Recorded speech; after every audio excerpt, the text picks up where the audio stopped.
What's going on YouTube? WILDMAN here. Now on today's episode, I'm going to be working out, and it's not the best weather. I really wish that it was sunny and glorious and that sunbeams were coming down on me, but unfortunately sometimes we just don't get that option. It's also a lot earlier than it normally is, and I'm not used to that. That's because I need to get this workout in before I head to work. And unfortunately I wasn't going to have any time the rest of this week if I didn't get this done today. So I'm hoping to hit the numbers that I want to hit today, and I'm hoping that waking up early in this weather and all this stuff doesn't throw me off. Now on today's Strength Giant set, I'm going to be starting off with this little bad boy right here, the deadlift, and I'm going to be adding those chains as well. I hit this one time for 1 rep, and now I want to hit this for hopefully 3 reps today. So we'll see how that goes today. I'm also going to be doing some weighted ab mat sit-ups, and I'm also going to be running back and forth to and from for a 100-meter shuttle run as part of my conditioning and to warm up my body as I'm going up on the weight for this bad boy. So let's pop into today's workout and let's see what we got going on. Now as I go up in weight on today's Strength Giant set, I'm going to be starting off with just doing an overhand grip with no straps, and I'm not going to use a belt either. Another thing that I'm kind of doing is I added those black weights on there. Those are 55-pound weights.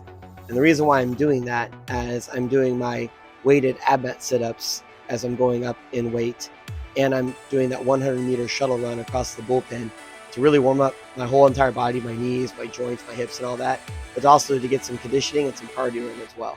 And by the time I'm done, I should do about a mile of accumulative running at the end of the workout. But I've added those black plates on there to kind of throw off my sense of how much weight is actually on the bar. This is just kind of a method I like to use to trick my brain into thinking that the weight is less as I'm going up. So by the time I put 4 plates on, it's going to be 425 pounds at the very bottom of the lift. Typically, I usually do 405 pounds plus 45 pounds of chains. So this is a kind of a way to make my brain think that it's that weight, and then I know I'm able to lift it. And then once it's in my hands and it goes up, then I'm like, whoa, this is really heavy, right? It's already up. I'm already ready to do my next rep. So that's kind of a little secret that I like to use when I'm trying to go for big weights. And I'm trying to test myself either on a 3-rep max like today, or a 2-rep max or a 1-rep max. And my plan for today was to hit a 3-rep max, and I wanted to do single deadlifts as I'm going up, meaning I'm completely relaxing on the very bottom and resetting and trying to get that brace and that tightness at the bottom.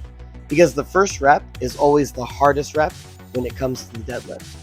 Versus like a bench press or a back squat, when you do the first rep, typically that's the easiest rep, and then every rep after that gets harder and harder.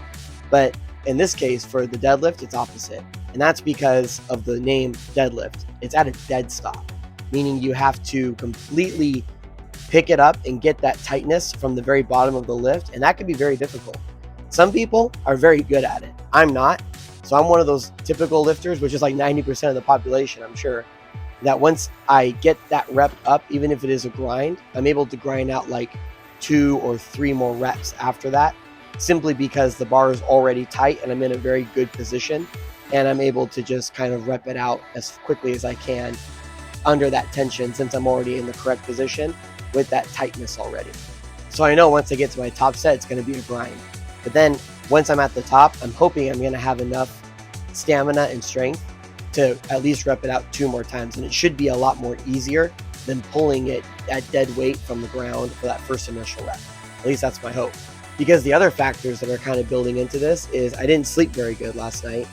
The weather outside is kind of icky, and that kind of puts me into, not a very positive or chipper mood when I get out into my gym. And it's also super early in the morning because I need to go to work, and I'm not going to have any time to do deadlifts for the rest of this week.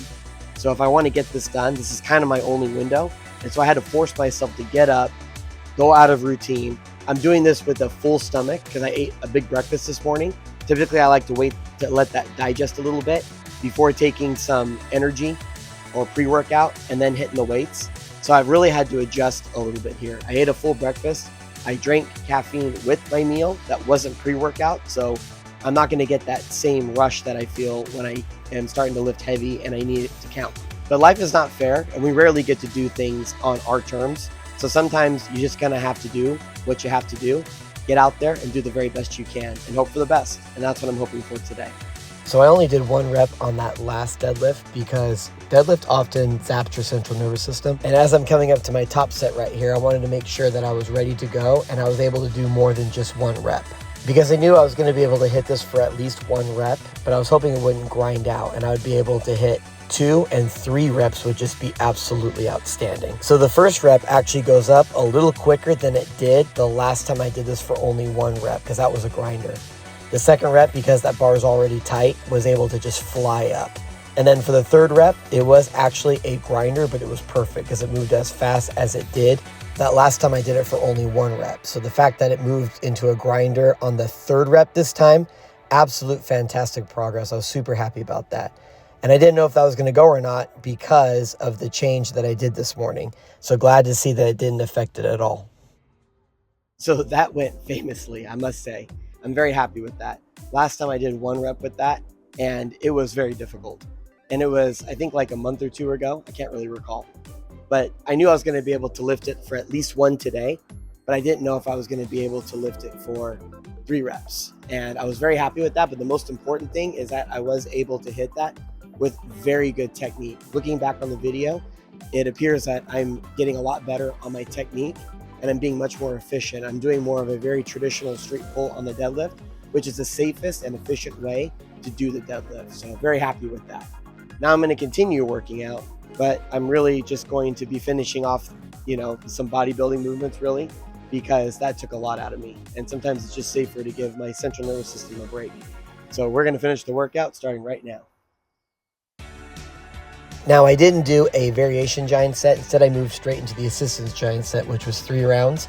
And I was doing the seated bicep curls because my kids always make fun of me. I can't put my arms down because my back is too big. So I decided to cut down on the back work and work on my biceps instead. And I just kept it in the same giant set format as the strength by doing the weighted ab mat setups and also doing that running.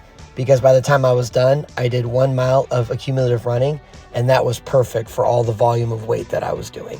And for the accessory giant set, I was doing 3 rounds, and I was finishing off those biceps with one of my favorite movements called the stubborn bicep curls. This is just a great way with light weight to finish off those biceps after they've been taxed. And hitchhikers, of course, for overall shoulder health and mobility. And then I also ended it with flutter kicks to hit that lower ab and to get a little bit more hip work in there. And that was the workout for the entire day.